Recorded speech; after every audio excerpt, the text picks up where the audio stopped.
That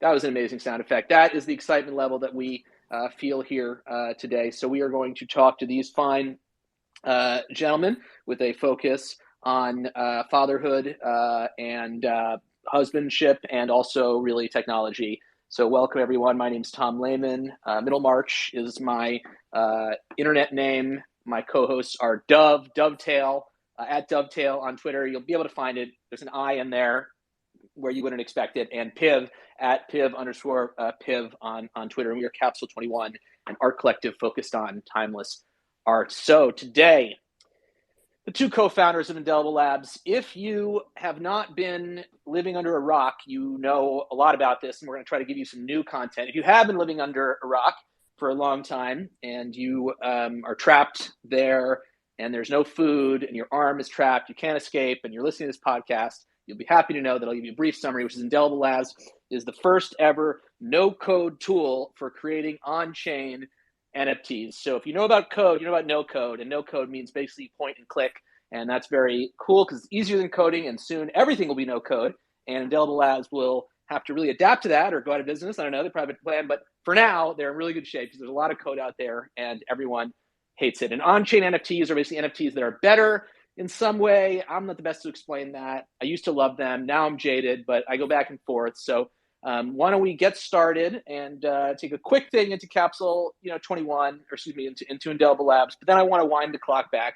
I want to draw the path so you can see, okay, if I am a person, ideally a young person, you have more of your life ahead of you. I'm 38, so this is not targeted towards me. How can I not just create an NFT, but how can I become one of the co-founders of Indelible Labs? I want to learn the story. And the most, I checked the demographics, most listeners of this podcast are not actually trapped under rocks, slowly starving to death. So we want to give them new content they already know about Indelible Labs. So I really want to get some new content. But Michael, what is an on-chain NFT? What is Indelible Labs? What's the deal?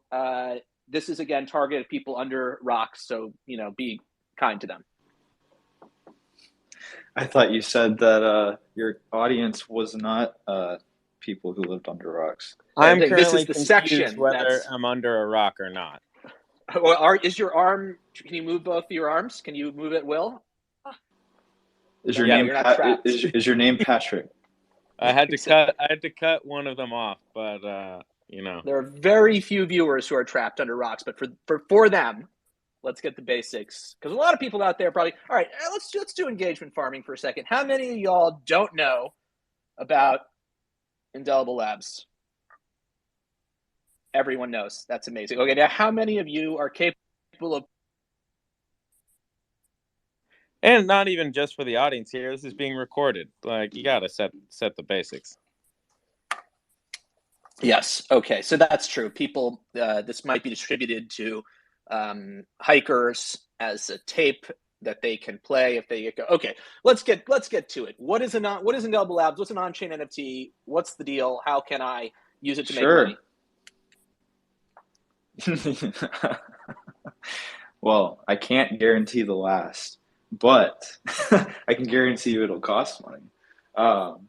But an on-chain NFT, in its simplest, I guess, terms, would be an NFT where all of the art, or even if it's not art, if it's just a document or file, is stored 100% on the blockchain somewhere that can be accessed on the blockchain. That is, in its simplest terms, what it is. So why is it good? Why is it good? Yeah, and the reason that's good is because you are not dependent on anything else, as long as, really what an NFT is just a token, right? So it guarantees that for the life of your token, which would be the life of the Ethereum blockchain, that whatever it is pointing to will coexist alongside it. So if you, for example, buy a picture you will be able to see that picture forever. As long as you can determine that you own something, you'll be able to determine what it is, basically, is the idea. Yeah, exactly. And so the alternative to on-chain is where the image links, or where it's not on the Ethereum. So what's an example of a not on-chain NFT? Well, the one that is in my hex. Ooh. This one was made by, oh gosh, Tom Bonner. Yeah. And they used Bueno because, because they don't care about on-chain as much as they should. No, I'm just kidding. It was because of some logic requirements that they needed. But anyways. So you're supporting the competition with rocking this PFP, and that's because you are trying to bring the space forward, and that's right. That's good. That's good. Yeah. You know, I don't really. But it would have been a perfect project for Indelible Labs, I think. It would have. Yeah, it would have been. And, so so break that down. So how does it work? Like, okay, no code. So just walk me through, the user experience. If anyone out there wants to use this thing, right? You can imagine what it's like. He's going to tell you about the user experience, and then what is the sort of landscape like? What doesn't Indelible Labs do that it might want to do in the future? What's the deal with kind of no code stuff? Yeah. So right now, all you need to bring is art that is. So right now it's like focused on generative collections, which means that your NFTs are broken up into their traits. Like if it's like, sunglasses, different skins, different backgrounds, different, mouths or noses or hats, all of those are like just different files. They're all just different traits that a generative collection is when all those different traits are like randomly put together. Whereas like something that's not generative would be like a one-of-one collection that's like, every piece is, 100% unique, and it's not, other NFTs in that same collection aren't sharing the different attributes or traits. And so right now, we just support generative collections, and you just bring all of those traits broken up into different files to the software, and you just drag them all in, drop them, they get uploaded. You tell it which layer to put all these hats in a hats layer, put all these mouths in a mouth layer, skins in a skin layer, etc. And then you give them all probabilities. As soon as that's done, you just deploy. It's really that easy. But the limitations around it right now are file size, because it has to be able to render the outputted image that you see in under 30 million gas.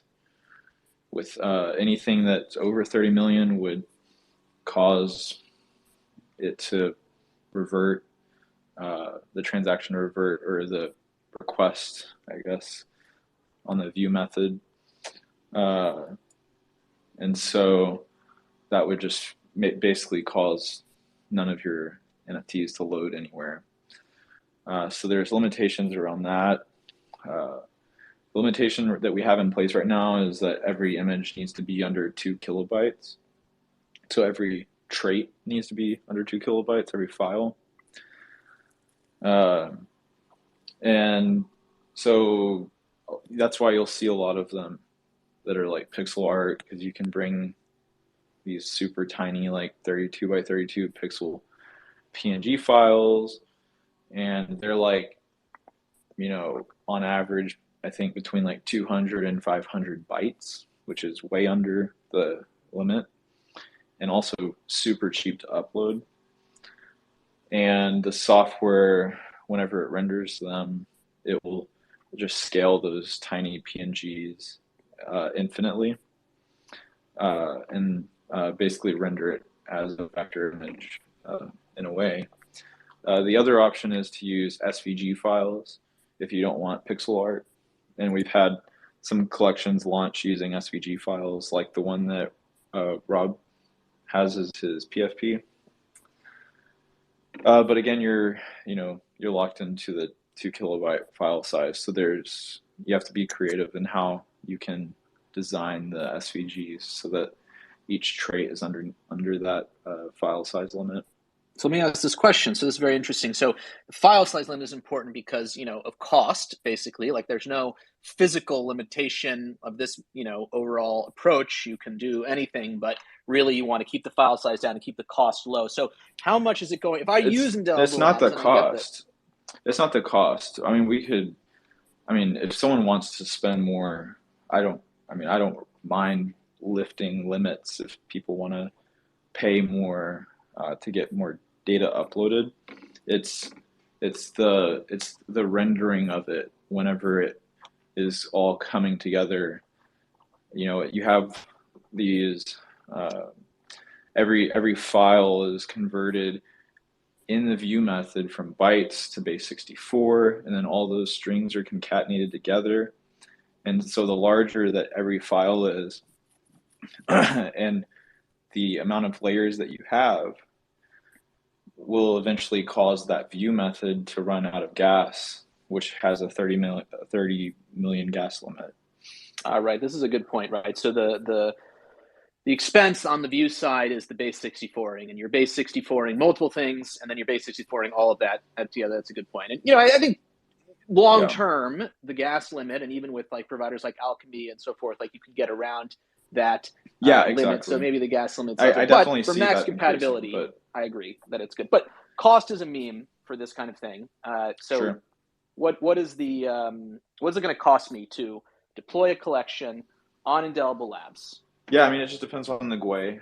But if I think GUI on average at night has gotten down, well, my night, I guess depends on what side of the globe you're on, but in the middle of the night for me here in the States, which would be freaking amazing to like live on the other side and not have to stay up until the middle of the night to get cheap GUI. But anyways, I think it's gotten down like under 10, right? So say average. It's 10, for example. So let's say it's 10, and you have like a typical, like just the average collection. So we'll say like just pixel art and say like 100 traits. I mean, you could release one for like 0.3 ETH. 0.3, and how much is that in dollars these days? What is ETH at? ETH is still at like 4,000, right? I think 15,000, 14, 15,000, I think. I haven't checked the price of ETH since January, so this is a good opportunity, has it? Yeah, no, 1,500, not 1,000. It's okay. So say 500. I wish. Or $400. So let's call it $400, right? And so I guess the idea is that might seem expensive versus a tool that could even be free. Like I'm sure Bueno has some free thing, or you could use IPFS or whatever. But the cool thing is once you do this, you're done. Unless Ethereum itself goes away, you are never have to pay again. And not only paying, there's something called paying, which is like your attention. And what you better be paying attention is you think, God, did I remember to frickin' my credit card expired, whatever thing.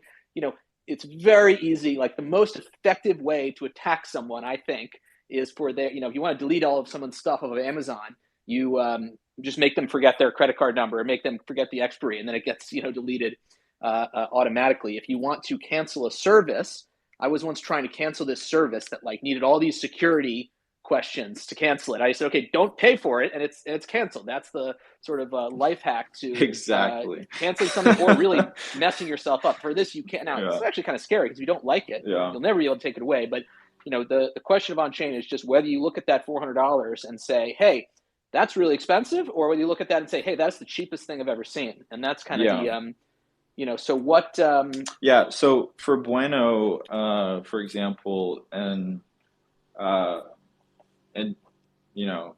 Bueno does a lot of things that are really cool. I mean, I love having competitors because they give me things to pull ideas from. But what they do is, I think by default, is they put all of theirs on their API. So they store all of your NFTs on their service, on their servers that are, on some cloud service like AWS or whatever. So it's not IPFS, but they do give you the ability to, I think, migrate it to IPFS. But by default, it's on their API, and I think that they do that for free. I think I could be wrong. And so if that's like all you want, then I mean, that's like definitely the cheapest route. But that's the furthest thing from them living forever, because Bueno is not going to be around forever because we're going to take them over. So eventually you're going to delete everyone's stuff. Yes, punish them. They deserve so eventually their APIs are going to go down. Effing with you. Not F with the Indelible Labs out there. If you're trapped under a rock, don't do it. You got bigger problems. But but say you move it over to IPFS. Well, now you have to either have your own node running IPFS that is pinging or pinning your files on IPFS so they don't disappear, or you can pay a service like Pinata to pin your files on IPFS. But to get to what you were saying, at the end of the day, both of those options are going to cost you something. I think Pinata has like a limit that's free where you can like pin X amount for free. But then it's like, okay, well, what if Pinata goes under? I mean, at the end of the day, like, you're most likely going to be paying something. And so what I tell people is like, anything times infinity is like way more than just paying this one fee to get them uploaded to the blockchain. It just depends on like, how long are you wanting these to live for? Are you wanting them to live forever on the blockchain, or do you not really care? Yeah, I mean, I think the other way to think about it, right, is that the nice thing about IPFS is that your customers, your collectors, can also pin things themselves. Yes, and that's what I recommend everyone do if you are holding IPFS collection. But then you have to think, hey, these people are presumably giving me money. Am I going to also give them this new job? Like, I can do this new job for them, or they can do the new job. And if with the API thing, with the web server thing, there's another element there which I don't love. And I think in Bonner's collection, you really kind of see this because, a lot of people minted this collection. I have two. It's a very cool collection. You want to get the good ones. And so one thing that might be nice when you're trying to mint is to see what the future is going to look like so that you can only mint if it's good. And with Indelible Labs, it's not, no blockchain centric thing is perfect in terms of randomizing this, but everyone's on equal footing. Whereas in the Bueno world, if it is just some server spitting back what it's going to be, then someone knows what that's going to be before you know. Now, in reality, no one cares about this kind of thing, and I certainly didn't care when I minted Sean's collection because I was trying to have fun. But if you were really serious about this, you'd think, wait a minute, this server can just say whatever it wants. Like, it has complete control over the thing that I got. I don't like that, So there is something nice about the transparency of Indelible Labs. It's very transparent, very transparent. So then, that's the other thing too with on-chain, and it's just the trustlessness of it. Nothing is random. It's definitely pseudo-random. So with that, if you really wanted to and you were smart enough, probably way smarter than me, you could figure out how to predict what maybe the next one could be or control it somehow. But because computers are not random, but it is trustless. So it makes it where everyone is on equal ground at least, and everyone has an equal chance at getting a rare one. True. But maybe it's too equal. Bots, I feel like we're bots. Because you also offer someone, right, more value here, a minting page, right, where they don't just get the contract, they don't just get the uploading thing, they also get the thing. And then have you had you have bot defenses, or has that been a problem, or what? Tell me about that experience, that kind of product that you're delivering. Gets more value, to the customer, to the user. Yeah, I mean, the best way to defend against bots is just having an unallow list. I think that is probably one of the only ways you can truly defend against bots, because any other way, I think someone could write something to get around it, but no one is going to be able to write a script or a bot that can add themselves to an allow list. So I think having allow lists are the best defense for that. And the projects that launch using allow lists have no problem with bots until they open it up to public, and then we've had some that as soon as they open it up to public, they're like sold out in just like 2 minutes, like 1,000 or 2,000 of them. So definitely bots, but in some ways, a good problem to have. Yeah, I think as long as you sell enough beforehand, yeah, you don't want the majority going to bots for sure. So, people, love art, right? That's the number one thing people think about all the time. They don't think about themselves. They don't think about money, but sometimes the money crosses their mind. So you've had some big successes, right? Like if someone wants to be successful, they're not going to worry, oh, like, am I going to be the first successful person and the first person to ever make money? Even though I don't care about money, I never think about it. What are some big successes that people, if they work really hard and maybe get a little lucky, that they can try to, be amongst? Yeah, I think one of the first things is just building a social following first. I think that one of the ingredients, I guess you could say, for the projects that have had successful launches is that they had been posting a lot on Twitter, getting a lot of engagement, doing giveaways for allow lists, and building up their following on Twitter way before launching. And so once you have that community and you're reaching out to other communities that you are a part of. So if you're already active in communities, reaching out to them, giving them allow list spots, just building your own community ahead of time, that's going to give you a huge advantage. The next thing is, I think, having a free allow list phase, and even limiting it to just one, has been something that So why would I do that? Free? I don't make any money from free. What is Sure. the mechanism there that makes free good in this case, you think?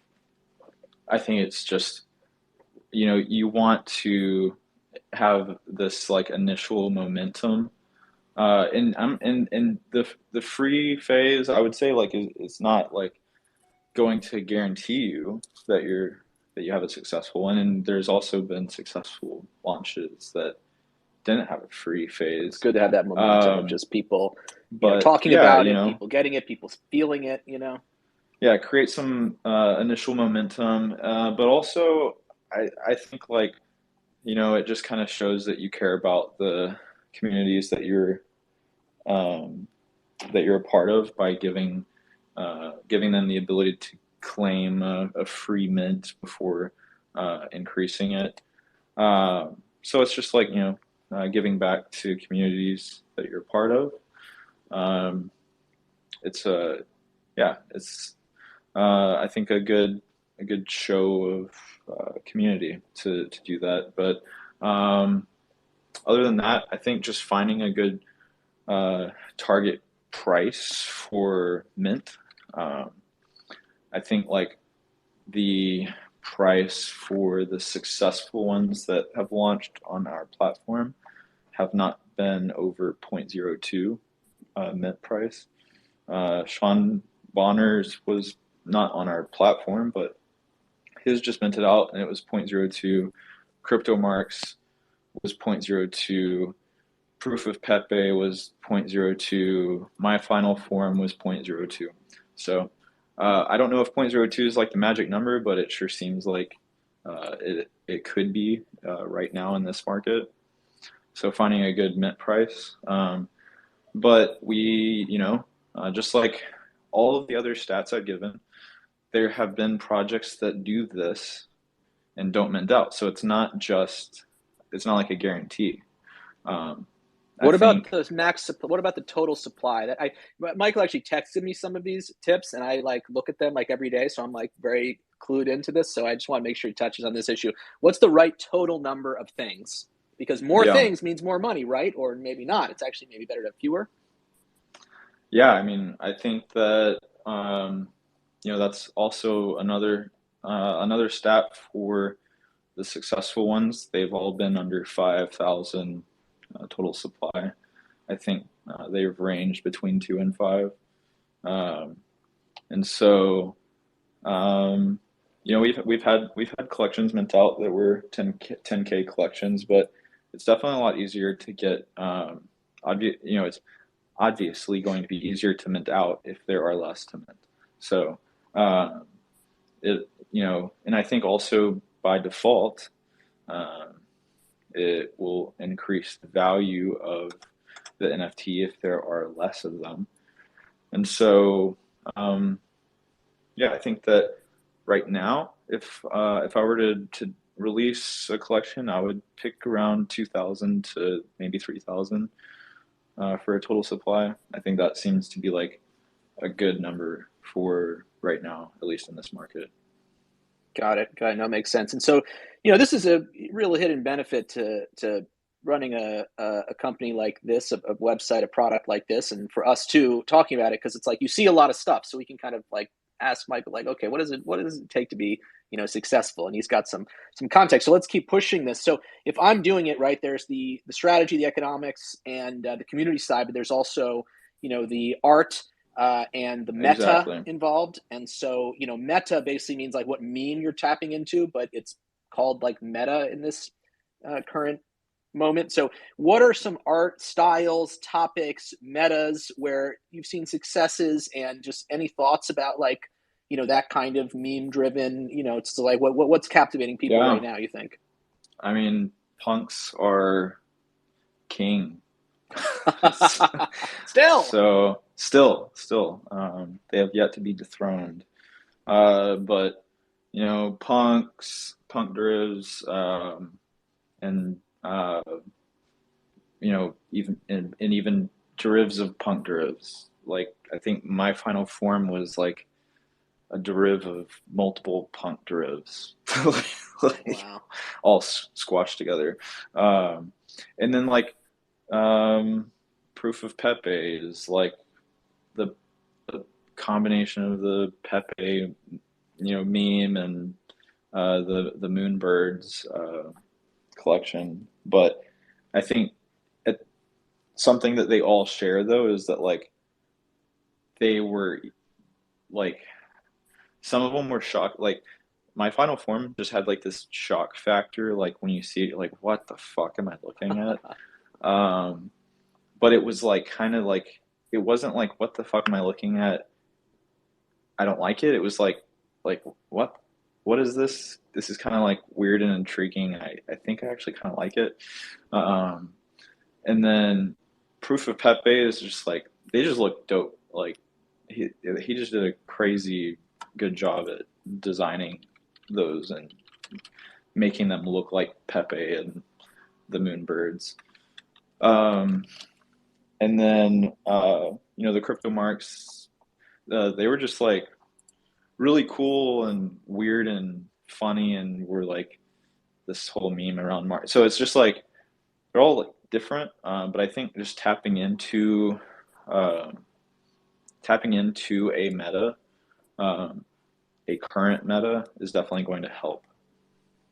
Yeah, look at everyone in this space right now. The majority of PFPs that are listening to this space/podcast currently are punk deriv PFPs. Yeah, 100%. It's crazy. It's probably 75% of the people in here. I see like Yeah. I see the Robos, I see V3 Funks, I see Funks, I see Cyber Funks, I see Crab Punks. I see some of these I don't even know what they are, but it's like the DNA is there, the Right. memetics. Oh, for Yellow sure. Funks. Yeah. And I think like Hell yeah. kind of like to your point, we all know this, and we know that these types of derivs have the potential to like moon, you could say. And I think that is kind of like what you want. You want to create this thing that when people see it, they're like, okay, I could see this going somewhere. And if you can get that, then you want to, it's all about creating this like this momentum, I guess, like I was saying at the beginning. But Yeah, totally. like one of the ways of doing that is by like, is this expectation of it going, the floor going up. FOMO. Right? It's Right. called FOMO. I mean, I have Right, had one exactly. experience. Dove was, is his idea, and it was called Cyberfunks, which was, I think it was a punks derivative. Now that you mention it, it was a color shift derivative, which is one of the first of those. And Yeah. whatever, it was pretty cool. And basically, what you saw with this sort of thing is that it starts going, and then people talk about it, and then it's just got a life of its own. Where it's the reason it mints out is because it's going to mint out, and so it better happen now. And so, another element to that, I think that's really related to the allow list and the community side of things and everything, is that just I think it's quite hard to have a slow burn type mint out situation. I think it's way easier to have the momentum of the fact that it seems like it's going to mint out, drive the mint out, versus someone, on a cool, Thursday afternoon thinking, you know what, I could use another, blank, one of the many things I've worked on that hasn't minted out. But sometimes they do that, though. Some of you out there are still fine, which I like it. I've only seen it happen once. There's a project called Crypto Ray Rays, which is a punk deriv, but instead of punks, it's like dogs, but they're in the punk style. And those sat stagnant for a really long time. And then like one random day, they just minted out. The right person saw it, the right influencer saw it, retweeted it, and they were minted out instantly. And Edgehogs did this too, I think. Edgehogs. Yep, Edgehogs as well. Yeah. Shout out to my Edgehog fam. That was a cool project. Oh, but I wanted to mention before we move off of the topic of punk derivs, just to talk Cap 21 stuff, and kind of a way to bridge these things.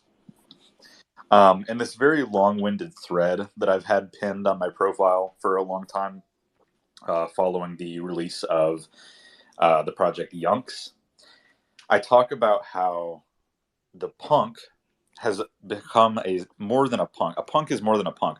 A punk is a symbol and a virtue signal to other people that you are like with it.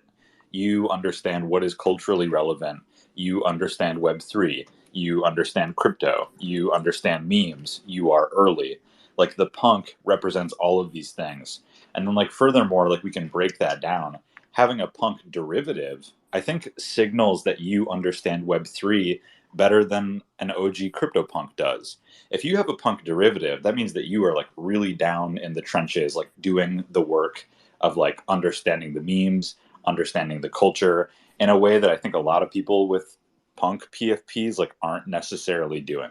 Like everyone in this room has a better understanding of NFT culture than Alex Ohanian. You know what I mean? Or like Jay-Z or like any of the celebrities. Ouch. You can't make the point without. No, it's good sometimes to be controversial. Yeah, I mean, I think this is what drew me to punks was the funks, and we've talked about this before, where everyone in here is funks adjacent. That to me is sort of the at least until we started making derivatives, the derivative. It's like the best one, basically, still arguably the best one, but I'm proud of it. But when I got into the funks thing, I got to buy something that was the totality of punks and everything they represented, plus all this other stuff, which was being cooler than punks because, recognizing that like flipping and that's fine. And of course, OpenSea just recently came out with this copy protection thing where, look, I can get it. If someone mints an exact copy of your thing, then maybe you want to think, but they explicitly said, if you flip it left to right, we are going to disallow you from doing that, on OpenSea, which is just a hilarious thing after all of this, time with the funks, of course, being flipped and looking left to right. So yeah, the funks immediately appealed to me as a new person, for this reason, getting to have the calling card of the punks and getting to, on top of that, layer something. And yeah, I mean, so this is a question then too for Michael. So Michael, can you, if you are someone who is the new punk person, okay, Matt and John are from Larva Labs, they're literally off the face of the earth right now, which is a pretty interesting and weird, thing. I sort of went off the face of the earth when I sold my company, but I'm facing the earth the best I can. Chris Gilberti, if you're still here, shout out to you. But the new punk person comes and says, I want to do punks. I want to literally do punks. Can I do punks on Indelible Labs? Can I create the original 10,000 punks? If they didn't exist, could I do it through Indelible Labs? You mean like even like exact trait combo matching? Is that what you're talking about? Not the Like exact not just trait combos, but the fact that there'd be like a small number of aliens, and the challenges I can think of are the woman bandana looks different from the man bandana, which might be like an issue. Yeah. I mean, I think that it could be possible. We are working on adding better logic, like I think I was talking about the beginning, why Sean wasn't able to launch the Robo collection on there. But when it comes to having what I like describe as a like a trait variation, so to speak. So like it's like the same trait, but like you could have two variations of it depending on this thing that is selected, that could be like male or female or whatever have you. And then that could determine like what type of traits are selected later. So they're all like you could have bandana, and that has like a probability of being selected, but it could have like its own variations that it would go, this one would go with the male one, this would go with the female one.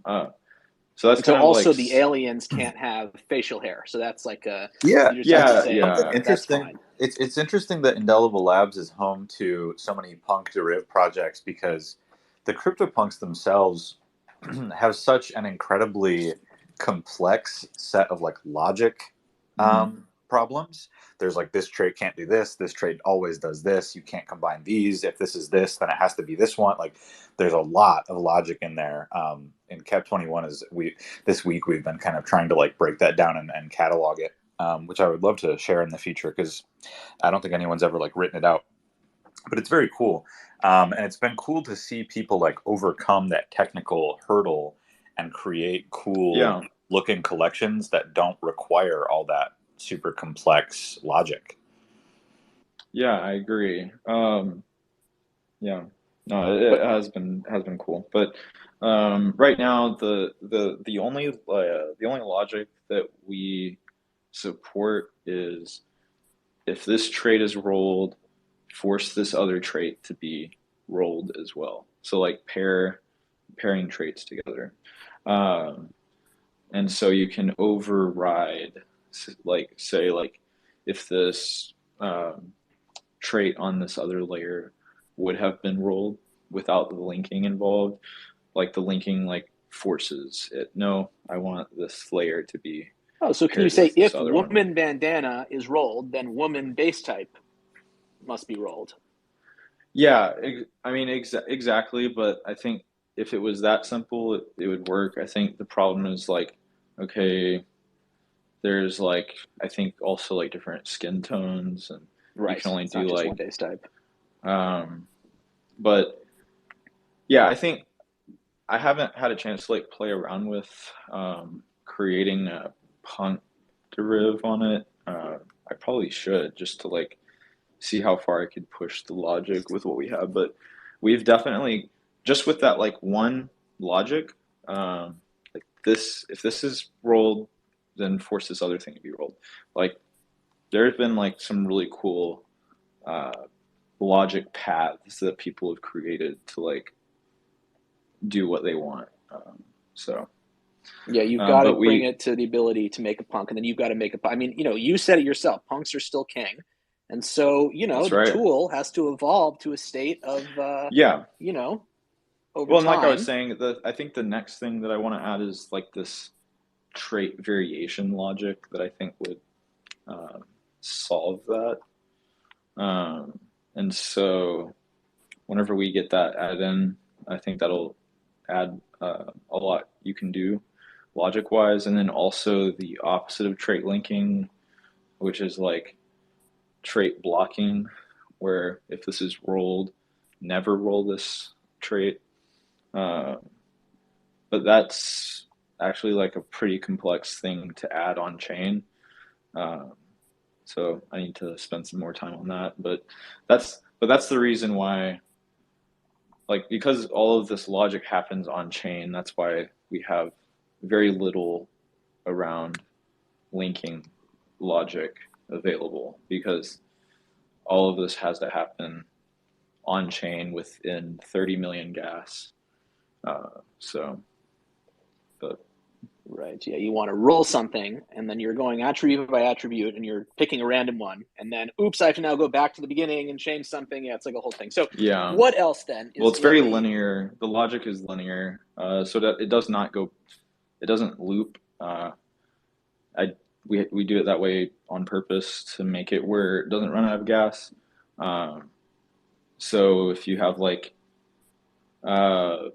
trait index 0, trait index 0 can like force anything above it to be rolled, and then when it gets to then that layer, the one that it was forced to be rolled could like force another thing to be rolled, but it can't like chain backwards, if that makes sense. Definitely makes So it sense. is. You don't want the backtracking is can kill you on this kind of thing. Yeah. You want the greedy style where you just go, and each time you choose something that's allowable, and then you're done by the end. You chose everything allowable, versus, oh no, I have to go back and re-choose these Right. these traits. And if you're doing the Bueno style where you're just doing some generative thing in Web 2, and this is kind of what I did for one of my projects called Fashion Hat Punks, which was trying to put hats on different punks, and this whole thing. I mean, you're I didn't want there to be any basically dupes. unlimited on what you could do then. So. And what I had to, because I wanted to be on chain, but I like basically computed. I had the seeds, like so the chain version would compute it based on a seed, and I calculated what the seed should be on my computer. And it was a very long, I mean, I was writing in Ruby or whatever. It was a very long process to cram all these hats in, by observing that, okay, we've given the same color cowboy hat to one punk. We'd go all the way back to the beginning and shuffle everything. It took like 20 minutes to calculate this. But then once you have it, you're guaranteed to have something that works. But if you want to do it on chain, the better way. So what else can we say? I want to ask you two questions. One, I want to get more information about the future of Indelible Labs. And then I want to use that as a, kind of bridge into the topic of this thing. Finally, if you are out there, Anon, and you're trapped under a rock, or even if you're not now, I want to bridge to the future of NFT. So first, what else? No pressure. You've already said a bunch of stuff about the future of Indelible Labs, but any other really salient things that we can look forward to? Yeah, I think one of the big next things that we're working on is adding passive minting capabilities, where you can release a contract and passively create or mint these NFTs to it that can then be sold. These like one of ones. With that, also increasing the with one of ones you don't have. So the problem with like the reason we limit traits right now to 2 kilobytes is because they're all being base 64 encoded and then concatenated together to create the SVG that then gets returned. With one of ones, you don't have any of that. You can just return that thing, right? So if it's just like a PNG, you just return the PNG base 60, like a base 64 data URL for the PNG, and then it's just it's there. So because of all of the because there is not much happening on the render side of the one of ones, we plan on increasing the file size. The test that we've done shows that we could increase it to like 300 kilobytes. So like each one of one could easily be like 1,000 by 1,000 like pixel PNG. I say easily, but Yeah, It depends. as It you know, depends. It I'm depends. looking It forward to depends on how. Depends on like how many obviously color variations you have in there, but I think you could create a decently large PNG with 300 kilobytes. Yeah, that's Well, exciting. I think that I but DM'd you about that like 3 months ago, and I was like, "Hey, do you guys ever Yeah, want to do that? I would love to release some things." I know. That's Yeah, cool. It's cool to see him. yeah. The contract has actually been like test like it's been in test phase for like probably 2 months. It's just like the contract side of it is actually like the easiest side of running this platform.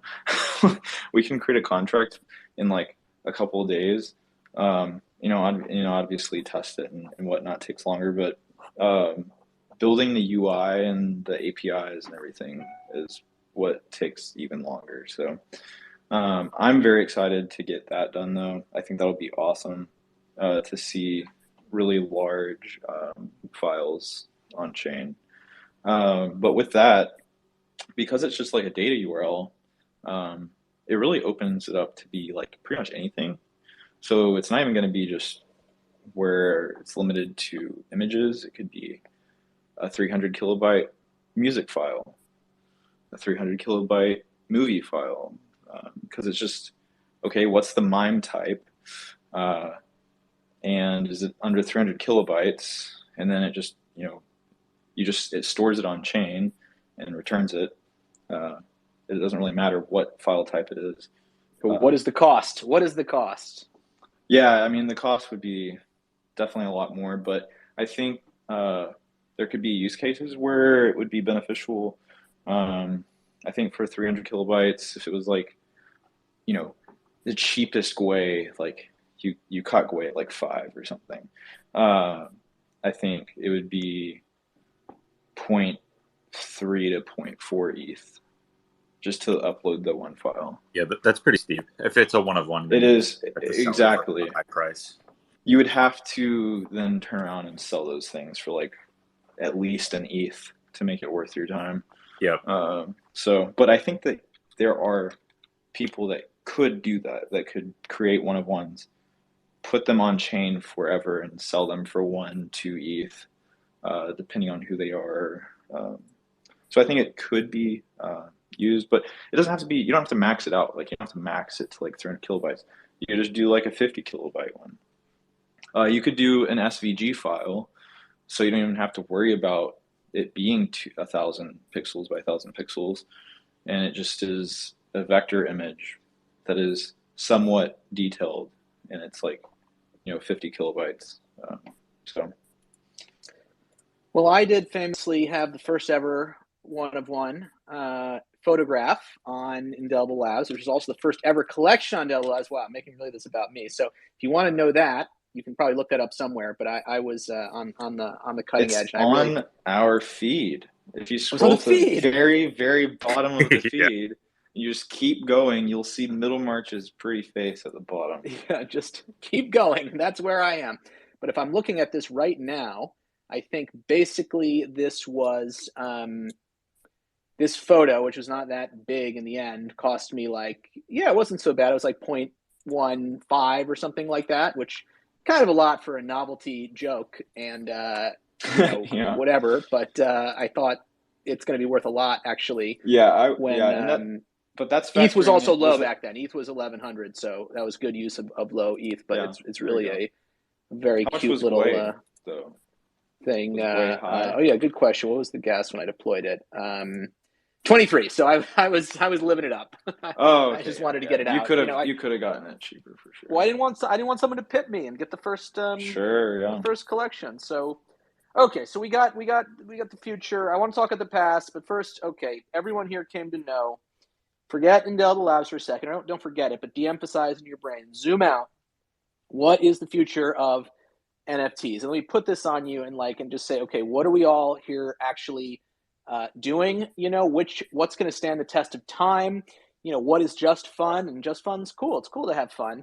What is the best long-term way to engage with the NFT space? If you're young out there and you're trapped under a rock, what should you be focused on right now?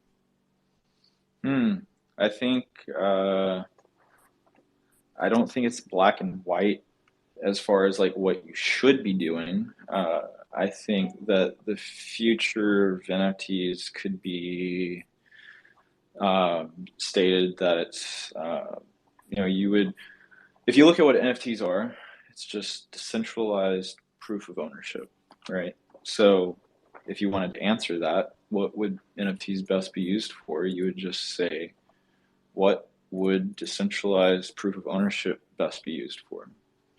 And that could be a lot of things. It could be deeds, it could be titles, it could be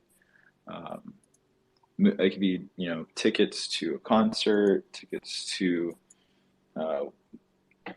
anything. It could be membership, proof of a membership to a club. It could be any sort of proof that I am an owner of X, Y, or Z. I think that being an NFT, that it's decentralized, I think that's the future for all of those types of things. So it's not going away, basically, is your prediction. Like, it's not just. Oh, no, I don't think it's going away. But it is down like 98% this year, and I have just, it's good to hang out with people who don't do this every second, because they will push you a little bit and they'll say things like, wait, isn't it dead right now? It went down 1,000,000% this year. What's the story? So what should I say about that? Yeah, I think That's a good question. there was a title, there was a New York Times, I think, article that was released in 2000 that said, I think it said something like, "Is the internet dead?" So, yeah, just because something's down does not mean that it is dead. I think it just means that people are scared. Or it could be dead. Second Life, wildly popular, 2005 to 2009. People invested Linden dollars. This is like the in-world currency of Second Life. Harvard was teaching classes in Second Life, and Wells Fargo had a bank in Second Life, and the people thought this was it. And they put. Damn, they got Harvard? Yeah, they got Wells Fargo and Harvard and many others into Second Life. This was in like 2009. Yeah, I remember that. And people had like life savings in Linden dollars, if you can believe that. Linden, this is a very stupid thing, but it's true. And Second Life never came back. It just came back different. It came back as other platforms. It came back as Roblox. I guess that kind of proves something, though, that makes me bullish I agree. on NFTs, on cryptocurrency, that people like the idea of their valuables being somewhere else. Yeah, I agree. Being stored somewhere that they don't have to like worry about, their house burning down or whatever it is. Yeah, I think like, NFTs are a sticky idea. NFT is a new name for a very old and very sticky idea that we've had for 20 years. If we want to think about like the very first MUD that came out in like the 90s, it was online multiplayer game, text-based. And then further on, you had like RuneScape Classic, RuneScape 2, you had Second Life, you have Team Fortress 2, RuneScape. Team Fortress 2 hats. And Team Fortress 2, I think, was really the time where people understood that digital collectibles have real world value in kind of like a mainstream way. Second Life like existed, but was kind of like niche, like tech dudes thought that it was the future, but no one else did. Right.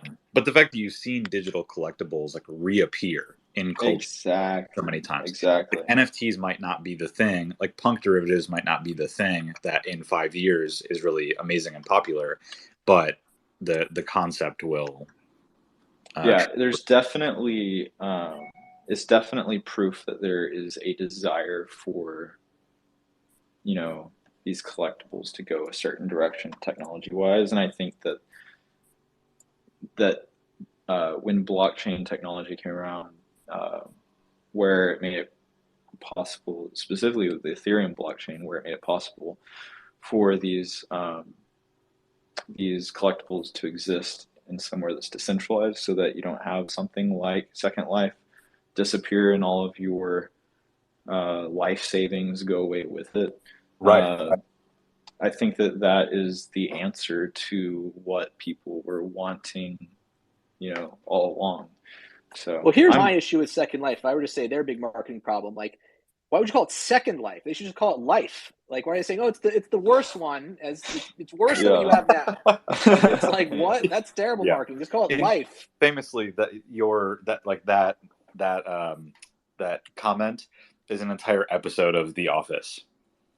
Back when Second Life was very popular, everyone was making fun of Dwight. Why would you want? Is it really? I don't remember that episode. Yeah, there's a whole episode where Dwight is obsessed with Second Life, and then at the end of the episode, it's shown that Jim has also become obsessed with Second Life, and Pam is making fun of him for his chosen avatar. That is so funny. I'm gonna look this up. I really should just rewatch The Office from the beginning. I know that's proof that I need to rewatch it. I thought I was way more knowledgeable about The Office than I guess I am. Local ad, but yes, everyone should watch The Office out there. I've seen it more than once, but apparently I don't know it that well. So yeah, I mean, I guess right. That's the question: is are you on, the right platform? And if you are on the right platform, then Second Life can go up and go down, but then it can go back up. But if you're on the wrong platform, it's never going to go back up. Even if the idea is the perfect idea and it gets copy and pasted somewhere else, it's going to go up on the right platform. So, the real question is, to your point about Ethereum, like, is Ethereum, the right platform? Because if it is, then you don't have to worry about your NFT thing not working out, because it's going to be there. When did Second Life become popular? That was like early 2000s, 20 years later. Like, something you do on Ethereum could work 20 years later and you're fine. But if Ethereum's the wrong platform, everything you're doing now is worth zero, just like Second Life, just like the Linden dollar. So I guess it's really a bet on this concept of Ethereum, basically. I think it's just, it's, I am betting that decentralized servers will outlive a centralized server. But why Ethereum? When does Indelible Labs Solana edition come out? Is that like next week, or when is that? Tezos Labs. Yeah, Tezos Labs. That's a better example, because people actually like Tezos. Yeah, Tezos Labs.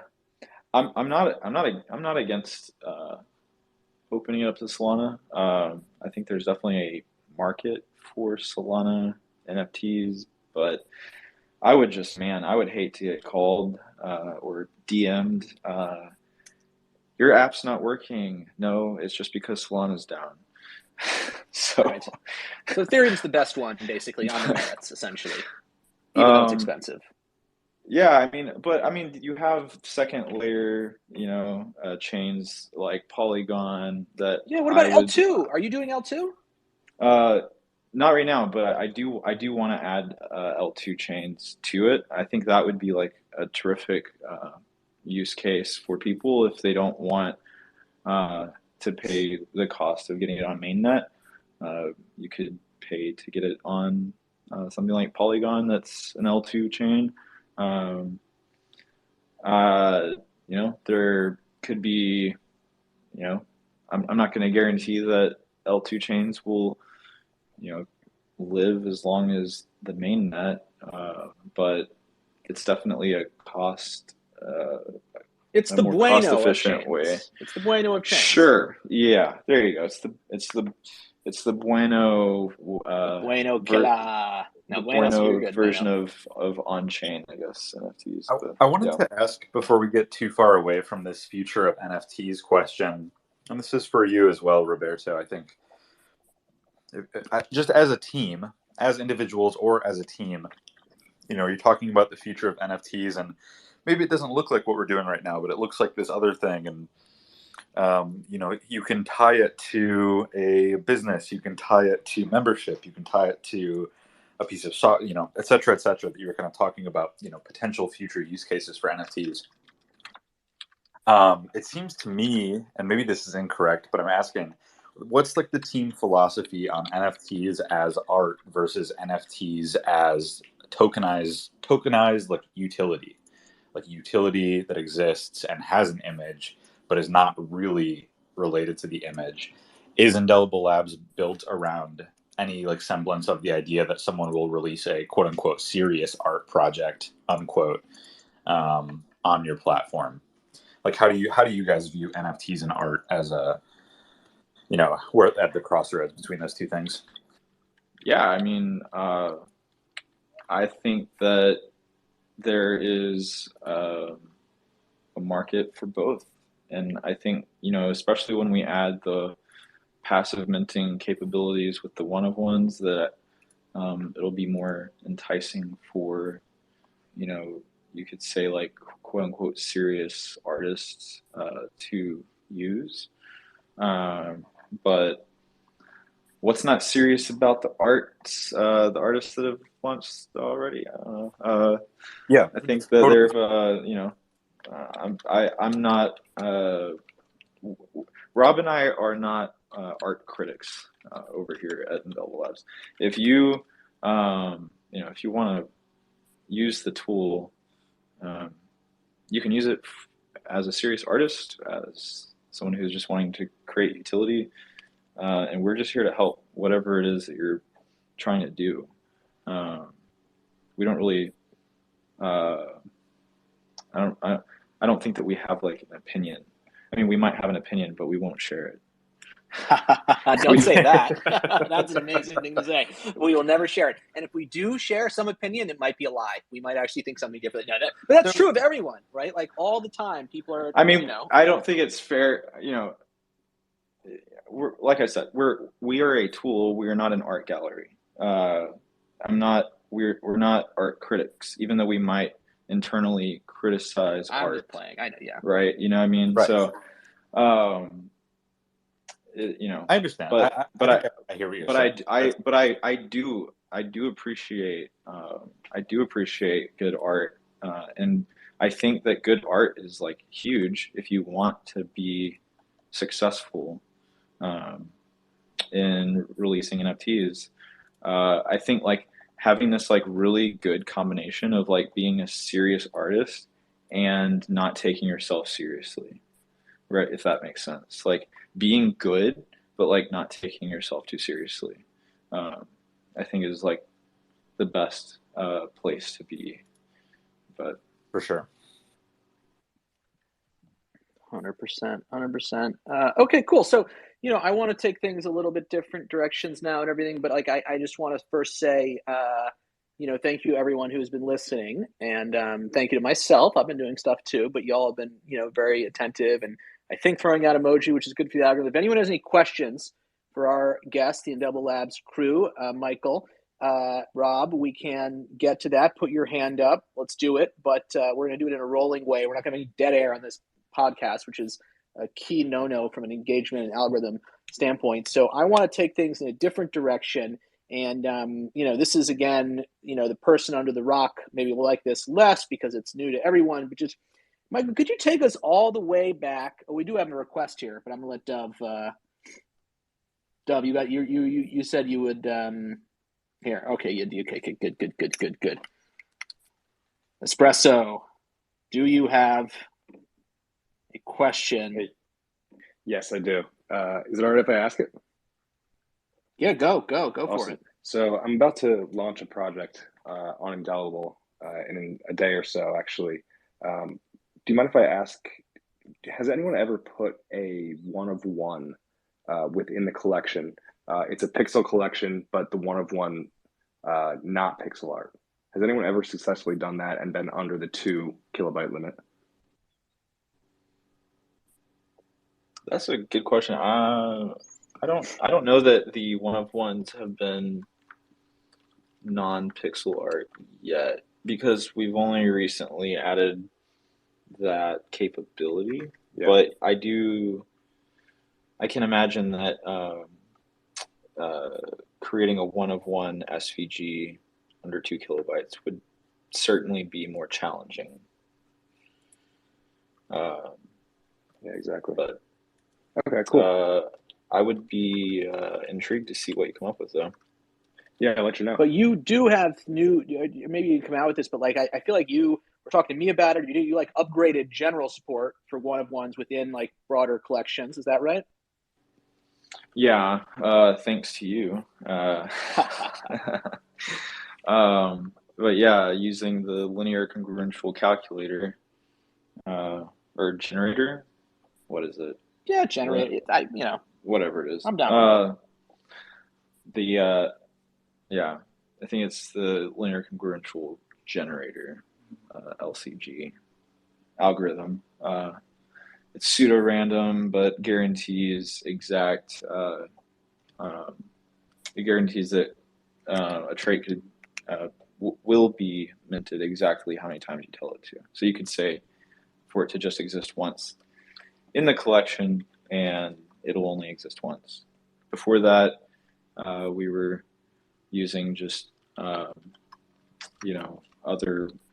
ways of doing pseudo random numbers that it could be where your number that you would put in for the rarity would be just a probability, not guaranteed that it would exist that many times. So, but that is new.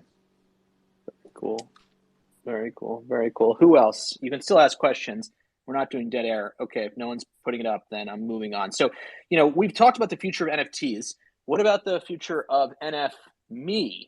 And I guess what I mean by that is if you look at like how to create a successful, NFT, we can get your wisdom and its total supply, community building and these types of questions, pricing. That's how to create a successful NFT project. But how do I create Indelible Labs? Okay, if I really want to, do it. So, maybe could you walk us through your journey getting to Indelible Labs and, just, it doesn't have to be like every little detail of your life story, but just like kind of interesting to people who want to be entrepreneurs in the space, in addition to, artists or whatever. Like, how did you end up, pressing go on Indelible Labs? Yes. Let me see. How can I keep this short? You can go as long as you want, by the way. I'm down. Like, if these people want to leave, they can leave. No, you can keep it short too. Either way.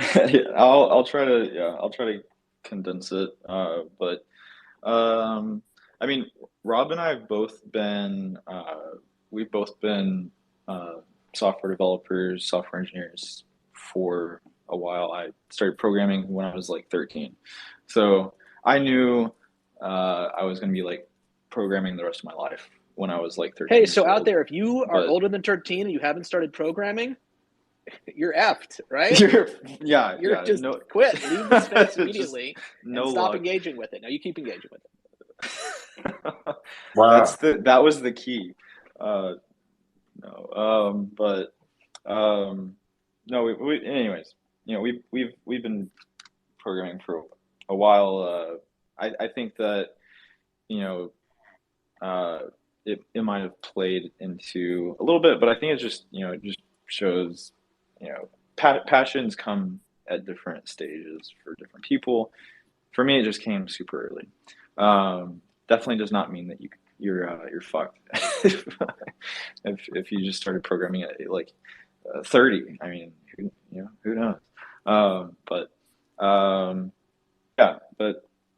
I started pretty early, and I started working for software companies pretty much right out of high school. Never actually went to college, and just started working right away. I think that the trick to like just being successful in most things, I don't want to say anything because I don't want to be absolute, but in most things, I feel like the trick is first to be passionate. You have to be passionate about what you do. I think that that's just going to show to the people that are around you that you're serious, that you are good at what you do. But the other thing is to network and to be present, and so all throughout my job career, just talking, just reaching out to people, talking to people who were above me and networking and, you know, trying to always leave a good impression on the different jobs that I was at. All of that led to me starting a software agency with Rob. Rob and I both own a Web2 software company. It's a software agency called Kickstart Crew. So if you want software, just let us know. But yeah, we started that 2 years ago. And that's kind of given us the ability, some flexibility financially and time-wise to kind of enjoy focusing on what we want to build. Over at the software agency, we're constantly building things that other people want, and that's great. And we do enjoy it. We enjoy getting paid for it, but we really love creating things that our heart is in, right? And so last year, when we got into the NFT space and just Web3 in general, we both knew, this is definitely where we think that the future is going when it comes to just the internet in general. And so pausing that for a second, what was your first thing? And this is great stuff, by the way. Thank you for this. What was your first thing with Web3? Like your first interaction, your first like what was it? Like the first time it just like really clicked is what you're saying? Yeah, basically the first, kind of two questions here. One is just like the literal first thing you ever did, like the first contract interaction, first, I'm not talking about sending money or whatever. I'm talking about the actual Web3 thing, the contract interaction. And then and then separately, what made it click? Like both things. Unless it clicked immediately, in which case that's one thing. Yeah, I think, I had been like aware of it since like early days of Bitcoin. I just never got into it. But I knew of it, and I kind of had like a vague understanding of how mining worked, and but I just never really. It felt overwhelming, so I never really got super deep into it until really just last year, when Rob actually is the one that got me first into NFTs. I had crypto, and I'd been trading crypto like mainly I think just like Bitcoin and some shit coins here and there, but it was like not it wasn't really like a Web3 experience. It just felt like trading stocks on the stock market, just like way more volatile. So but like my first Web3 like, okay, I like this feels different was like with NFTs, because it was forcing me. Well, some of the things was like forcing me to like, okay, so there's this thing like called a smart contract. Oh, this is cool, and just the idea, I think, of smart contracts and how they can exist, like these apps can exist on a blockchain, decentralized. That's when it really was like, oh, okay, this is big. Like, do you remember the first thing you minted or the first thing you did, like with the smart contract? The first thing I minted, oh man, the first thing I minted, I don't know what the first one I minted was, but the first one I bought secondary was a chain runner. Of course. But I do not know. Actually, I should find out what the first one I actually minted was. But apparently it was not that, did not leave an impression where I would know. It wasn't anything chain big. runners did, basically. The chain runners, we both got pretty involved in that community. But the first time we wrote any Solidity code, which is the language to write on the Ethereum blockchain, it's the language to write the smart contracts, was the on-chain Kevin smart contract. So that was like our So first one this is a writing you're like any- Larva Labs. The first contract you wrote was, your hit, everlasting. Well, I don't know if that was a hit, but we'll see. Well, everyone has it now because of Indelible Labs, or because they love it. I have like 20 of them. I don't know why. I don't know if people actually love them or they just use them because I force them to. Yeah, they don't get to choose. Sorry. Oh, you want to force me to choose? Well, you've got to go back in time and start when you're 13 and all this kind of stuff, and then you can force people. I also own the number one rarity one, so I'm in pretty good shape there. So, yeah. Okay, so then Chain Runners. By the way, Chain Runners, for those you don't know, is basically what do you tell me what Chain Runners is? You're the Chain Runners. It's basically an on-chain PFP. It is like a front fit. It's like I think they would call themselves like a cyber. Would they say they were like kind of? I don't know. Maybe like kind of cyberpunk style in a way,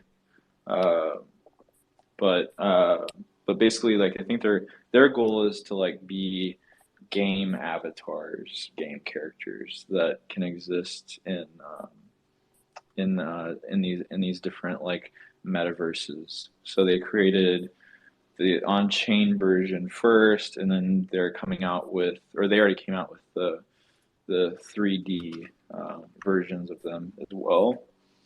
I think that is their big push, is to be like this CC0 game avatar.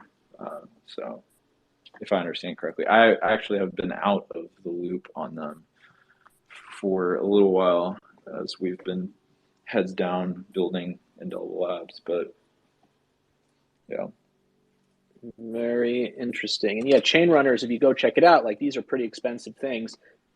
But basically, as I understand the story here, to build Chain Runners back then, with how people thought about this at the time, not so easy to build Chain Runners. Maybe that's partially why it's so, expensive. You guys did some really cool stuff. They did some cool stuff with how they handled the creation of their on-chain images that you see. They have, I think, like, they were one of the first ones to do like the way that they did the rendering contracts, how they have all that set up is pretty cool. But yeah, what was your question? But you pushed the limit here, and then you made it easier for yourself, right, with on-chain Kevin. And then now I think, right, you could basically do. You wouldn't be, Chain Runners, because you'd be way later, right? Because technology evolves. But you could do basically Chain Runners, as I understand it, with Indelible Labs. Is that right? Yeah. There have been, I think at least like one, maybe two Chain Runner derivs released on it, and there's another Chain Runner deriv, I think, coming here soon. So imagine this. You out there, Anon, under a rock, trapped, starving to death, you gain this great affinity for this collection, iconic Chain Runners. And not only are you able to build your own collection that is sort of in the same vein and rivals it, improves upon it in some ways. Well, it hasn't reached the same volume level. Chain Runners is iconic, but just bear with me. You not only launch your own collection, you launch your own tool, your own product that anyone can use to make the thing that you really like, that got you into it. So, very cool, story there. And, I got started programming later, so you can do that too. Who else? Anyone has questions for, well, actually, Rob, what am I saying? So tell me a little bit about your path here. Can't forget about Rob. Come on. Yeah, sorry. I'm going a mile a minute here. Rob, let's get let me get you in the game here. Tell me about your path. How can someone grow up to be like you? You gotta eat your veggies. Which ones? There's so many options. No, I'm kidding. No, I Oh, mean, you're kidding. It's not kale. Okay, kale is over. Sorry. The meta of that is done. Anyway, go on. Sorry. unless you blend it with berries. Ooh. Now we're speaking my language. No, I don't know. I really, I've never answered a question like this. I guess you need to be driven by something, like Michael was saying. I think passion for something is key. From also going for what he was saying. For example, when I started programming as well, and when I opened up Pandora's box with that, I and then I got my first job programming and stuff like that.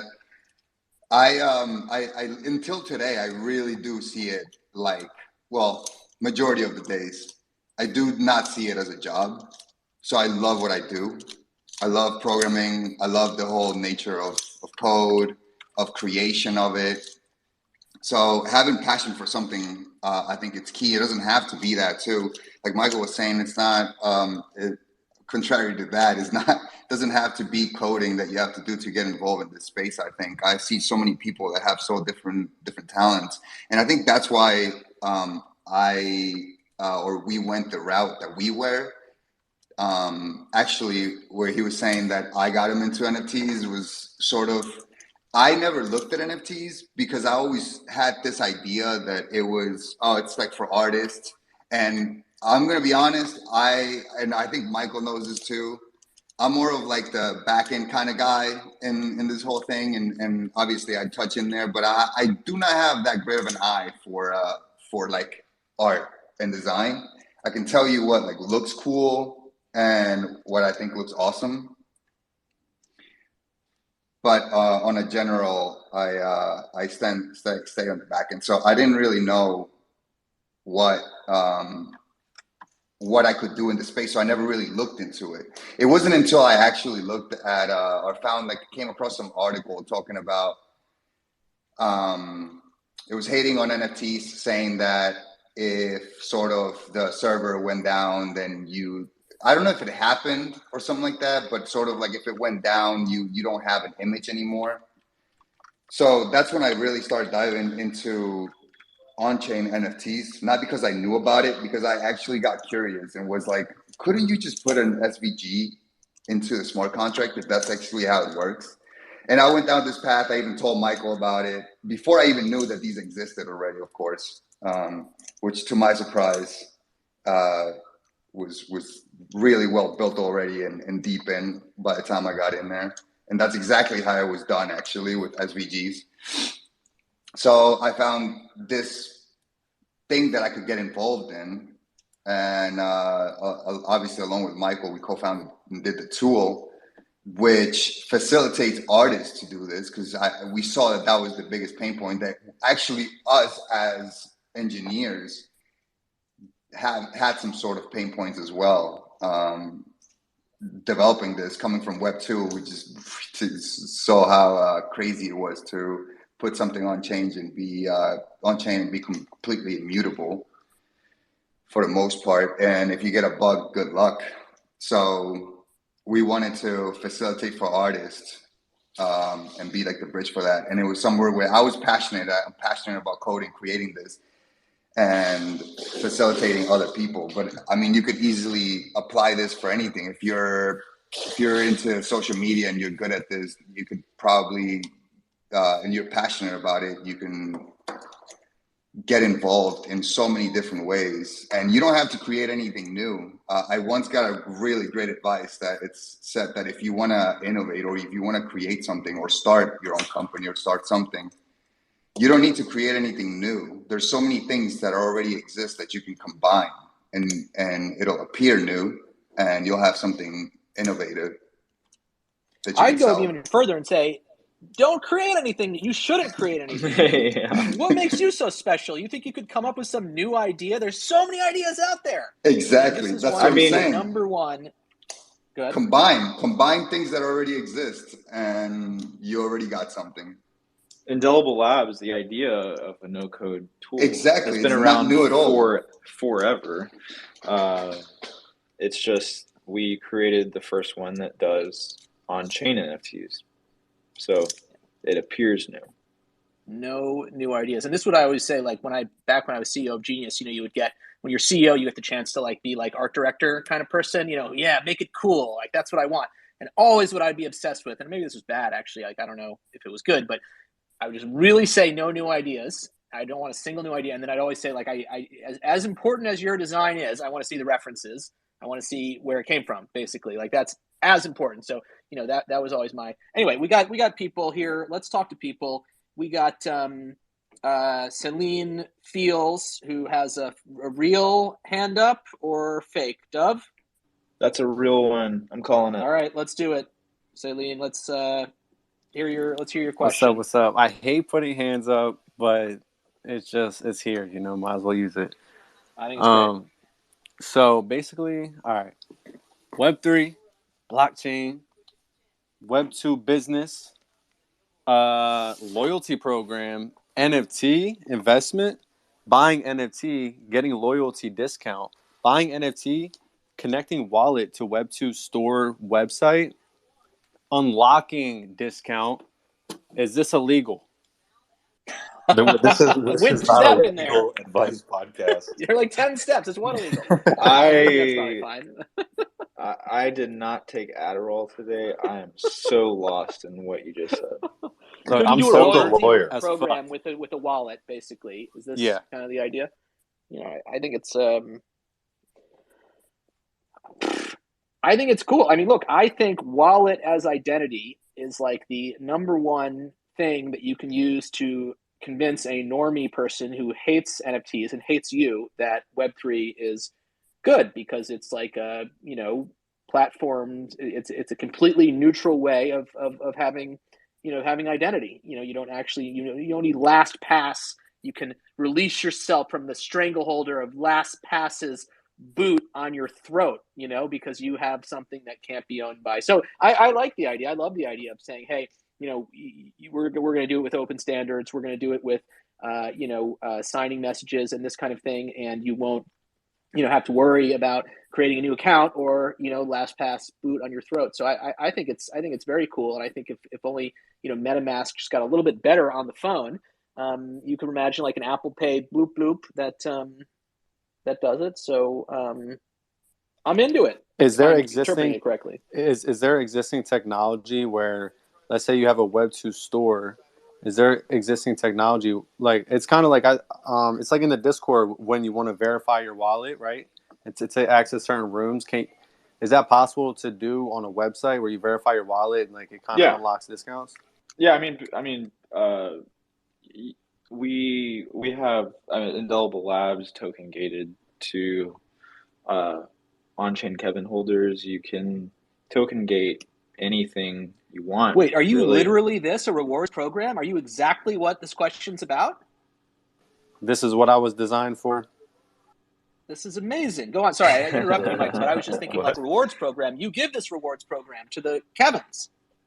Yeah, well, actually, I don't know if Rob wants me to talk about it because we just say it. Okay. We do plan on having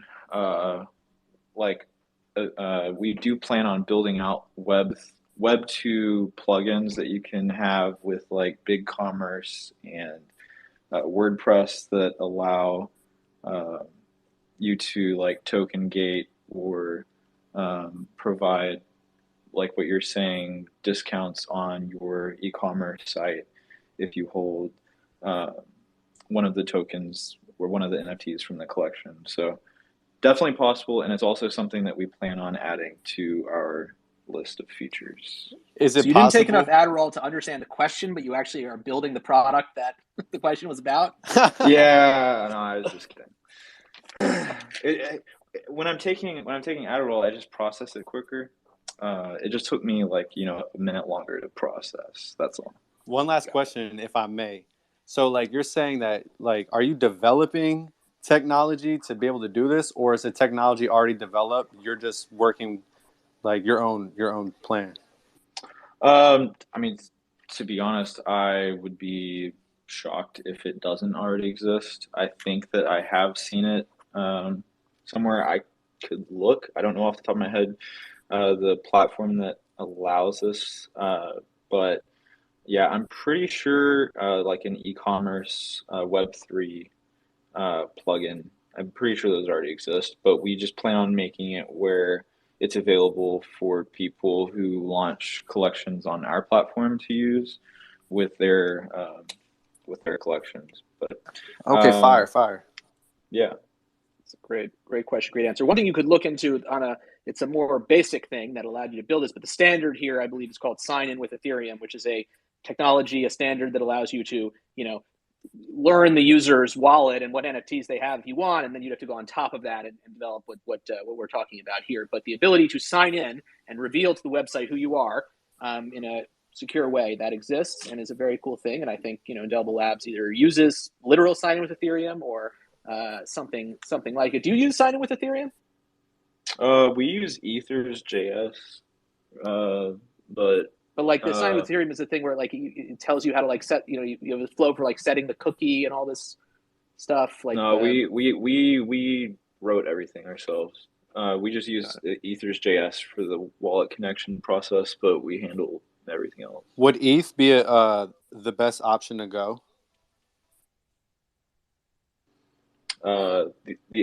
Would for an NFT collection that would want to be like a loyalty program?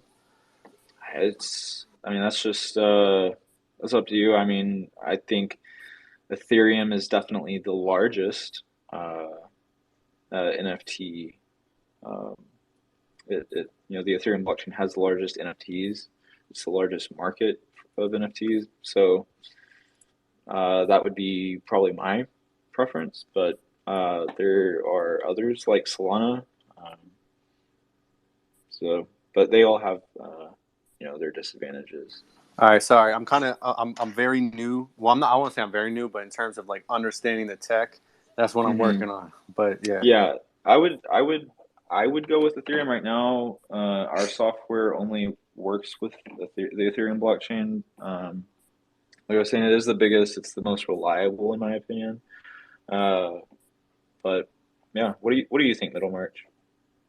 Yeah, I think Ethereum's the best place to start. I think it's the most stuff, the most activity, the most action, and when you look long term at a blockchain, when you look at short term, action's important because it means that people have probably done the things you're trying to do, so you can Google it. And when you look long term, action's important also because your thing is only as secure as how many future transactions there are going to be that depend on it because it's a chain. So activity is the biggest question really in all of this stuff. And then, after that, you can optimize for other things, in my opinion. So I agree with that. But, the L2 thing is cool. We got crypto for all right. So here's the deal. Like we have had this really good conversation. We're going pretty long. Famously, Michael is a husband and a father. I am that. Rob is a husband. So I don't want to go on too much longer, even though I love this. So let's get some questions in. Okay. If you got a question for the Indelible Lab guys, better ask it now because you are never going to get another chance because this is ending very soon. Crypto Ferd. Middlemarch, I have a quick question. Oh, boom, Piv, hit it. Michael, we haven't said too much about that, but to take part in the app, you need an on-chain Kevin. And there are not that many. There are 2,000, I think. So it's an NFT with real utility. But how do you see evolve that for the on-chain Kevins? Because on one hand, talking about like scale. How does it scale? Indeed. Yeah. Because it's really a low entry project. So if your on-chain Kevins would go up, that's a bit contradictory, I think. So how do you see that? Yeah. No, that's a good question. So we are aware of that, we do have plans to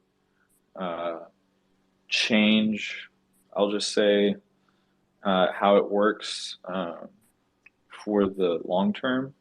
But the reason we are slow to do that is because we don't want to make the wrong move. And screw over our on-chain Kevin holders in the process. Whatever move that we make, we want to add to the utility of on-chain Kevin, even if that means opening it up to non-on-chain Kevin holders. Like, how do we substitute? Okay, we're taking away a utility, but how do we make it the trade-off even more favorable than it was before in the process? That's what we're working on and figuring out right now. But we are, I mean, I will say it, we are planning on opening it up. But whenever we do that, we're going to be very cautious to do it. And whenever we do it, the value of holding an on-chain Kevin, and whatever move we make will be to increase that, not to decrease it. I'll just say that. Okay. Another thing that's not really mentioned here is that it gives you access to a lot of allow lists and free mints on all your projects. Yeah, that's right. So we have it where if you hold an on-chain Kevin, you're automatically added to every allow list for every collection that releases on Indelible Labs. We are also opening that up to where people can pay to have a exclusive allow list. And it was, again, something that we were hesitant to do, but when we made the decision, we eventually decided to go ahead and go forward with it after talking to our holders, because we felt like anything that we do to add collections to our platform, like anything that like removes a barrier, is advantageous for on-chain Kevin holders. And so we wanted to have something that was like not an easy decision, you know, so it's 0.5 ETH and you can have an exclusive allow list. So it's not like an easy, okay, I don't want on-chain Kevin holders on it, right? But it makes it to where people who do want an exclusive allow list have that option. And then by just bringing more attention to the platform, the idea there would be that it adds to the value of holding an on-chain Kevin, and so that offsets that that removed, I guess, utility.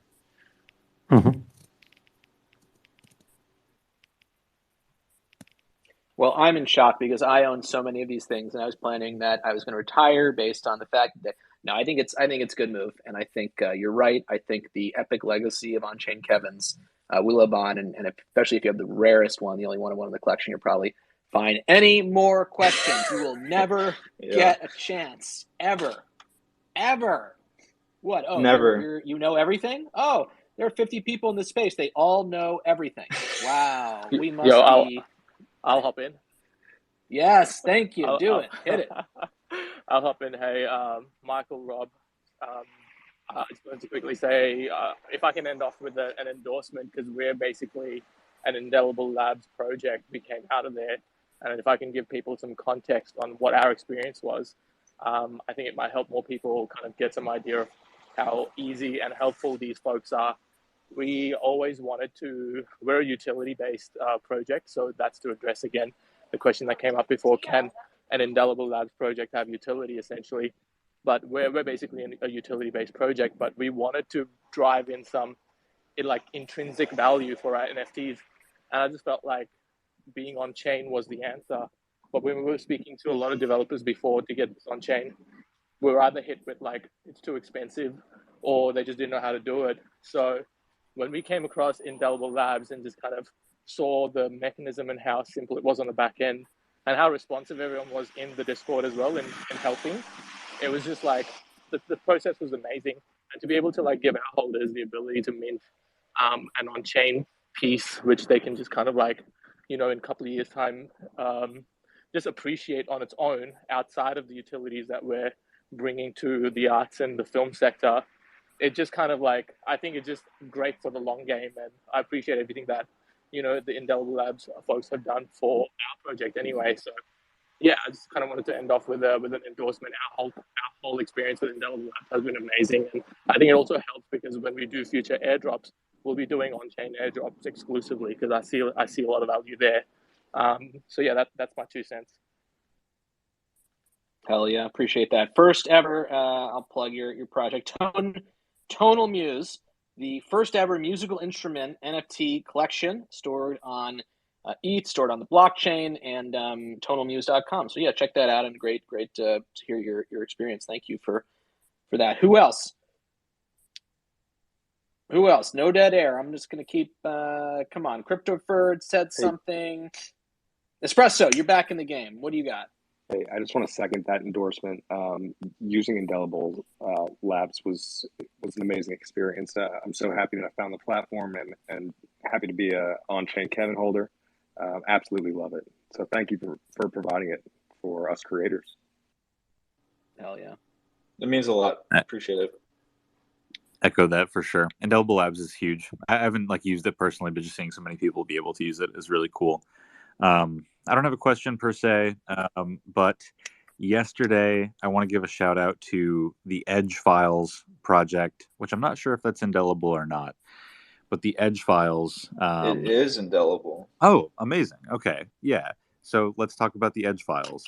They have been minting. It's a very, very cool project, and I'm only shilling for them. I know the people who are in charge of it. They're very cool. With their community funds, they purchased a one-of-one work of art from me, and I think that is a very cool thing for them to have done. I'm very appreciative of that and their whole community. So, very much love to the Edge Files team, the Edge Files community, and Indelible for being able to facilitate that. Love it. Support artists. Dove, I'm a collector of Dove's one-on-ones as well, and so yeah, just to wrap things up then, unless someone's about to talk, in which case I'm down. I want to give people the chance, because when has ever there been a time, when someone has said, "Oh, are there any questions?" and then someone said, "Oh, I have a question." It never happens. You really have to just hammer the point home. CryptoFerd, are you jumping up here, or do you have a question? It's fine. Either way, it's fine. I'll start wrapping it up. This has been an amazing episode. I have followed these guys pretty closely for a while.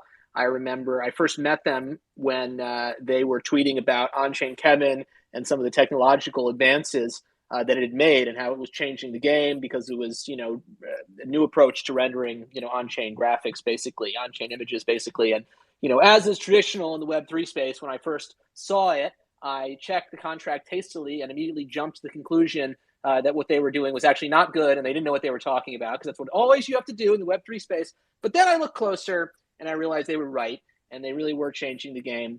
And on March 31st, I have to look at the tweet now, I bought a really still expensive on-chain Kevin, but I was proving a point.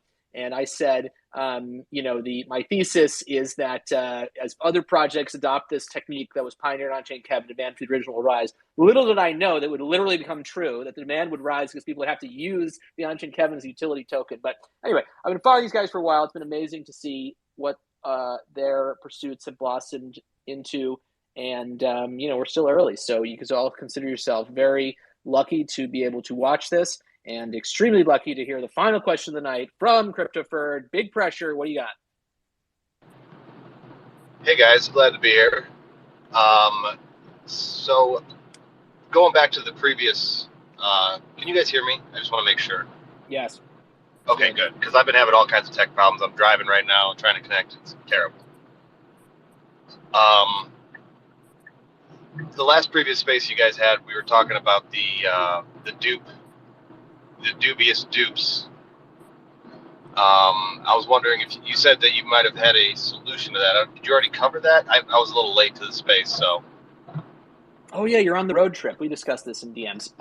We didn't cover this. So yeah, this was, and it's kind of out of scope a little bit for it, but I think it is interesting as a technology thing, and it is about Indelible. So this was a question that came up in the previous pod where the idea of dupes came up, and Indelible Labs has done a bunch of stuff, and I've worked on some stuff with them to help you deal with dupes. But the broader question, a big different question arises when you are trying to do a derivative collection and you have the same attributes as the original collection, and you don't want to have any overlap between yours and the original collection. And that's a trickier thing to do than normal dupe detection, because typically you have to detect dupes within your collection. And so if your collection is 5,000 things, then you have to look at 5,000 tokens to make sure they're not dupes. But if you have the original in it, say Moonbirds, for example, then that's 10,000 originals plus your 5,000. Now it's 15,000. And so is there a way of detecting dupes more effectively for a preset collection of tokens that you are making a derivative of, a way of doing it that is more effective than the sort of dupe sweeping technique of having to spot these things in the wild and re-roll them or not.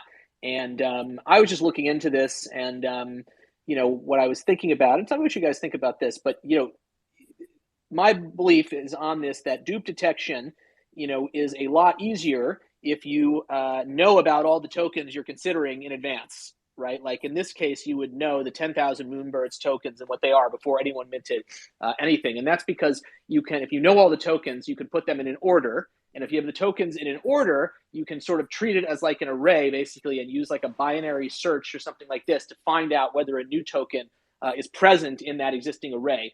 But that relies on the ability of to put tokens in order, and when you are minting a new collection, the tokens are not going to come out in any specific order. But if you have an old collection, you can load it in, but it's still going to be quite expensive to do that, to load all the data in for the thing. But I think that, I don't know, this is it's late in the episode, but I am very interested in this question. But I don't know, putting it to the Indelible Labs guys. It could be like heavy on the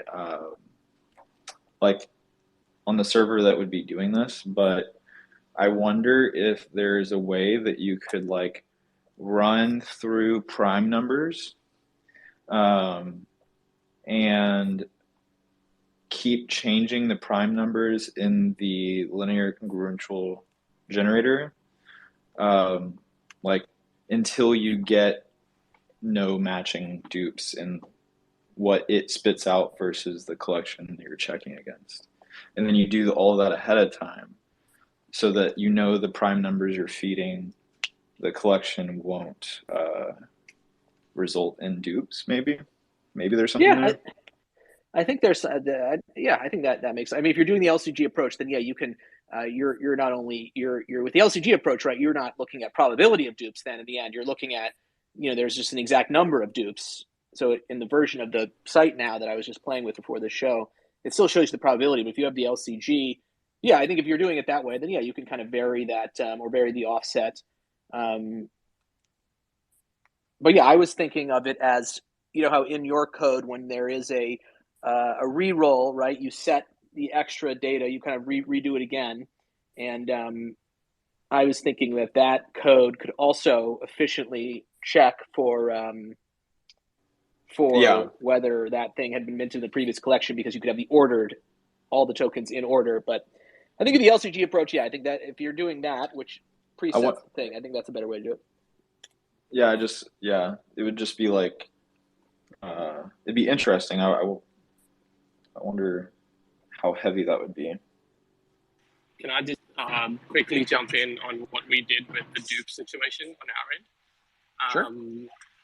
It was interesting because when we were minting, it was showing on the back end that we had, depending on the probabilities we set, there was a range of 10 dupes to all the way to about 60 dupes, and we just kept trying to re-roll or to change the probabilities until we hit a point where we thought, why don't we just bake in some doppelgangers into the collection? And we kind of decided to embrace 1% doppelgangers in the collection, which would have their own utility in the sense that if we do raffles and things like that, if you have a dupe, if one of the dupe wins the raffle, the other dupe joins in and wins the raffle as well. So we just thought we'd add utility and embrace the dupe. It's almost like something that gave us an idea almost. So that was kind of an interesting thought as well. Yes, the classic question: are dupes good? Are they fun? People disagree. I do not like dupes, but people disagree and make a good turn them into a positive thing. So I think that's a great. It's good to have two approaches where you can turn into a positive thing and also where you have a way of getting rid of them if you want. I hate dupes, but you gotta intent.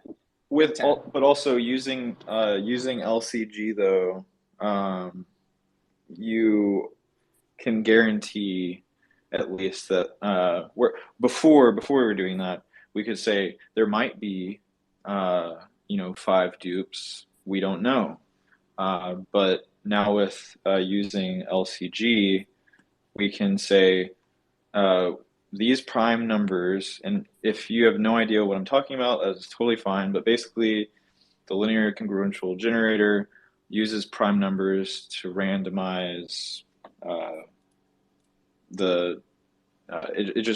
it randomizes the different traits that are selected, but it makes it to where each trait is selected exactly how many times you want it to. So it's like controlled randomness basically, and using that, we can now make it where you can refresh the prime numbers until they result in no dupes, and then this is coming. I'm actually working on this tonight, where you can save the prime numbers. You don't even know you're doing this, but you can just say, I like the results I see. And all that's doing is saving the prime numbers used to create the randomness.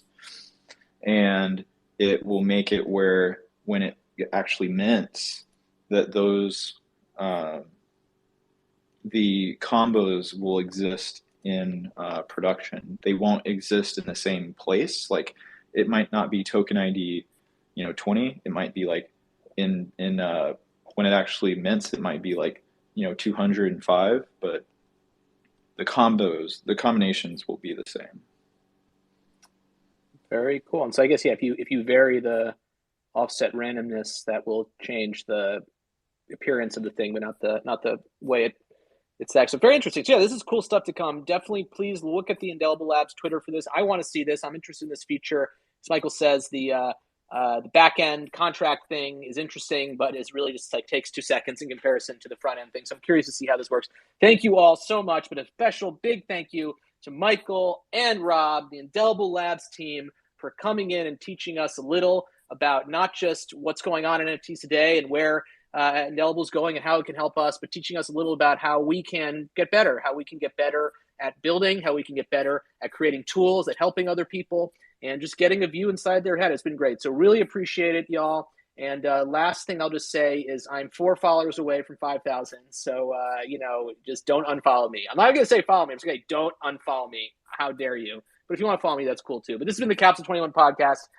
Really appreciate y'all. We're here. It's every Thursday at 5 p.m. This is an exception. Hope to have these guys back on soon. And who knows, if you're out there right now and you're working on something, this is we're early on. You could be about to become huge, so huge, in fact, that you appear on this podcast. So that's something that you can take to the bank as you think about your motivation and how hard you want it. Do you want to get on this podcast? You will be on this podcast. If you're listening to this, you're next. Thank you, everyone, and good night.